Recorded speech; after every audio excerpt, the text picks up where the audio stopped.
It might be a familiar progression, transpiring on many worlds. A planet newly formed placidly revolves around its star. Life slowly forms. A kaleidoscopic procession of creatures evolves. Intelligence emerges, which, at least up to a point, confers enormous survival value. And then, technology is invented. In a flash, they create world-altering contrivances. Some planetary civilizations see their way through, place limits on what may and what must not be done, and safely pass through the time of perils.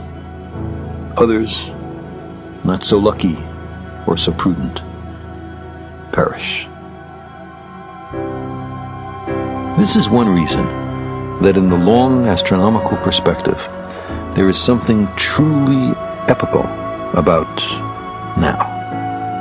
This is the first moment in the history of our planet when any species, by its own voluntary actions, has become a danger to itself, as well as to vast numbers of others. We humans have already precipitated extinctions of species on a scale unprecedented since the end of the Cretaceous period.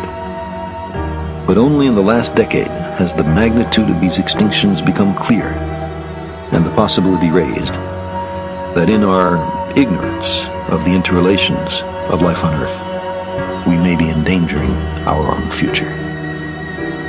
Of course, we must keep our planet habitable, not on a leisurely timescale of centuries or millennia, but urgently on a timescale of decades or even years.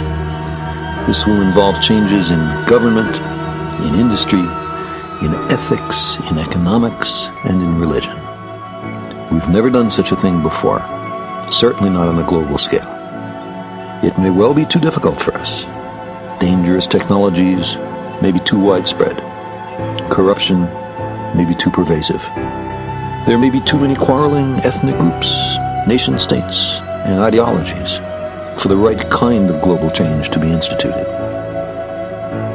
However, we humans also have a history of making long-lasting social change that nearly everyone thought was impossible.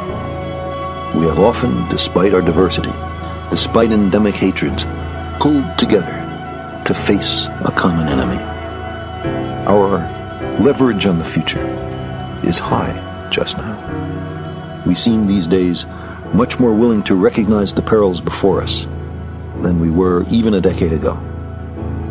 The newly recognized dangers threaten all of us equally.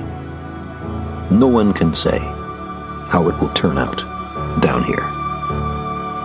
But this is also, we may note, the first time that a species has become able to journey to the planets and the stars.